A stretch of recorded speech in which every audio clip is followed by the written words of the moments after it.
Friends, welcome to my channel Vasu foods. ఈ రోజు ఒక స్పెషల్ రెసిపీ పరిచయం చేయబోతున్నానండి. ఏంటా అనుకుంటున్నారా? సమ్మర్ అనగానే గుర్తొచ్చేది ఆవకాయ కదా. సో ఆవకాయతో బిర్యానీ అనేది ప్రిపేర్ చేస్తున్నాను.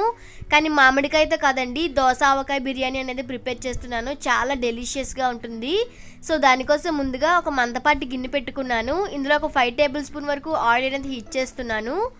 ఆయిల్ హీట్ అయిన తర్వాత 3 యాలకులు, 2 ఇంచులు దాల్చిన చెక్క, ఒక 5-6 లవంగాలు, ఒక స్టార్ వేసి కొంచెం వేయించుకోవాలి.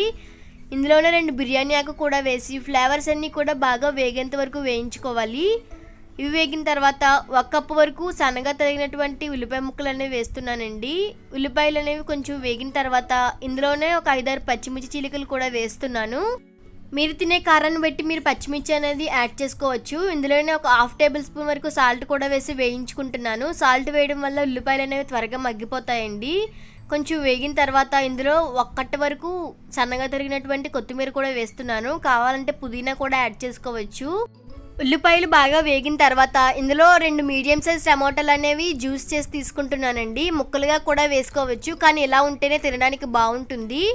ఇది కొంచెం వేగిన తర్వాత ఇందులో 1 టేబుల్ స్పూన్ వరకు అప్పుడే దించినటువంటి అల్లం వెల్లుల్లి పేస్ట్ వేస్తున్నాను. అలా వేసుకోవడం వల్ల ఫ్లేవర్ అనేది చాలా బాగుంటుంది. ఇప్పుడు మొత్తం అంతా కూడా వేగేంత వరకు ఉండాలి. పచ్చివాసన పోయి నూనె పైకి తేలేంత వరకు వేయించుకుంటే సరిపోతుందండి. ఇప్పుడు ఇందులో 1 టేబుల్ స్పూన్ వరకు ధనియా పౌడర్ అనేది వేస్తున్నాను. ఇప్పుడు మొత్తం అంతా కూడా ఒకసారి కలుపుకొని ఇందులో ఒక అరగంట పాటు నానబెట్టుకున్నటువంటి సోనా మసూరి రైస్ అనేది వేస్తున్నాను. మీరు కావాలంటే బాస్మతి రైస్ కూడా యూజ్ చేసుకోవచ్చండి. మొత్తం అంతా కూడా ఒకసారి కలిసేంత వరకు కలుపుకోవాలి. ఇప్పుడు ఇందులో వాటర్ అనేది యాడ్ చేస్తున్నాను. 1 గ్లాస్ రైస్కి 2 గ్లాస్ వరకు వాటర్ అనేది సరిపోతుంది. అలాగే సరిపడా సాల్ట్ కూడా యాడ్ చేసుకోవాలి. సాల్ట్ అనేది కొంచెం చూసి వేసుకోవాలండి, ఎందుకంటే ఆల్రెడీ స్టార్టింగ్లో వేసాం కదా. ఇప్పుడు మూత పెట్టుకొని హై ఫ్లేమ్లో ఒక 10 మినిట్స్, లో ఫ్లేమ్లో ఒక 5 మినిట్స్ ఉంటే బిర్యానీ అనేది రెడీ అయిపోతుంది. బిర్యానీ ఉడికేలోపు ఆవకాయ అనేది ప్రిపేర్ చేసుకుందాం. ఇక నేను మీడియం సైజ్ దోసకాయ అనేది తీసుకున్నాను. శుభ్రంగా కడిగి తొక్కలు కూడా తీసి పెట్టుకున్నానండి. ఇప్పుడు కట్ చేసుకొని లోపల ఉన్నటువంటి సీడ్స్ అన్ని కూడా క్లీన్ చేసుకుంటున్నాను. దోసకాయ అనేది చిన్న చిన్న ముక్కలుగా కట్ చేసుకోవాలి. మీరు తినే టేస్ట్ని బట్టి మీరు కట్ చేసుకోవచ్చండి. అలా అని పెద్ద ముక్కలుగా కట్ చేయకూడదు, ఎందుకంటే ఆవకాయ అనేది ఊరాలి కదా. సో అందుకోసమే మీడియం సైజులో అలా చిన్న చిన్న ముక్కలుగా కట్ చేసుకుంటే తినడానికి కూడా చాలా బాగుంటుంది. ఇప్పుడు వీటిని ఒక బౌల్లోకి తీసుకుందాం.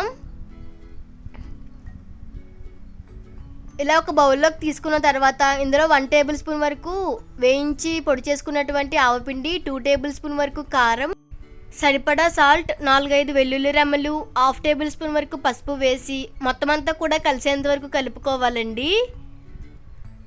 చూసారు కదా, ఈ విధంగా కలుపుకున్న తర్వాత ఇప్పుడు తాలింపు కోసం స్టవ్ ఆన్ చేసుకొని ప్యాన్ పెట్టుకున్నాను. ఇందులో 5 టేబుల్ స్పూన్ వరకు ఆయిల్ అనేది హీట్ చేస్తున్నాను. ఒక ఎండుమిర్చి చీలికలు వేస్తున్నాను. అలాగే 2 రెమ్మల వరకు కరివేపాకు కూడా వేసి కరివేపాకు అనేది చిటపటం అనేంత వరకు వేయించుకోవాలండి. ఇవి వేగిన తర్వాత ఒక 1/2 టేబుల్ స్పూన్ వరకు ఇంగువ అనేది వేస్తున్నాను. ఇంగువ అనేది పచ్చళ్ళకి చాలా మంచి ఫ్లేవర్ వస్తుంది. 1 నిమిషం పాటు వేయించుకొని ముందుగా ప్రిపేర్ చేసుకున్నటువంటి ముక్కల్లో తాలింపు అనేది వేస్తున్నాను. ఆయిల్ అనేది కొంచెం ఎక్కువగా ఉంటేనే బాగుంటుందండి. తాలింపు వేసేటప్పుడు మీరు జీలకర్ర కూడా యాడ్ చేసుకోవచ్చు, నేను ఇక్కడ యాడ్ చేయటం లేదండి. ఇప్పుడు మొత్తం అంతా కూడా ఒకసారి కలిసేంత వరకు కలుపుకోవాలి. ఇలా మొత్తం అంతా కూడా కలిపిన తర్వాత 10 నుంచి 15 నిమిషాల పాటు నాననివ్వాలి. ఈలోపు బిర్యానీ అనేది ఉడికిపోయింది కదా. ఇప్పుడు ముందుగా ప్రిపేర్ చేసుకున్నటువంటి ఆవకాయ అనేది పైనుంచి స్ప్రెడ్ చేస్తున్నానండి. బిర్యానీ అనేది ఎక్కడ కూడా కలపటం లేదు. ఈ విధంగా మొత్తం అంతా కూడా స్ప్రెడ్ చేసుకొని మూత పెట్టుకొని ఒక 10 మినిట్స్ పాటు ఉంటే సరిపోతుంది. స్టవ్ ఆఫ్ చేసుకోవాలి. చూసారు కదా, వేడివేడిగా దోసకాయ బిర్యానీ రెడీ అయిపోయింది. సో మీరు కూడా తప్పకుండా ట్రై చేసి చూడండి. ఈ వీడియో కనుక మీకు నచ్చినట్లయితే లైక్ చేయండి, షేర్ చేయండి. ప్లీజ్ నా ఛానల్ని సబ్స్క్రైబ్ చేయడం మర్చిపోవద్దు.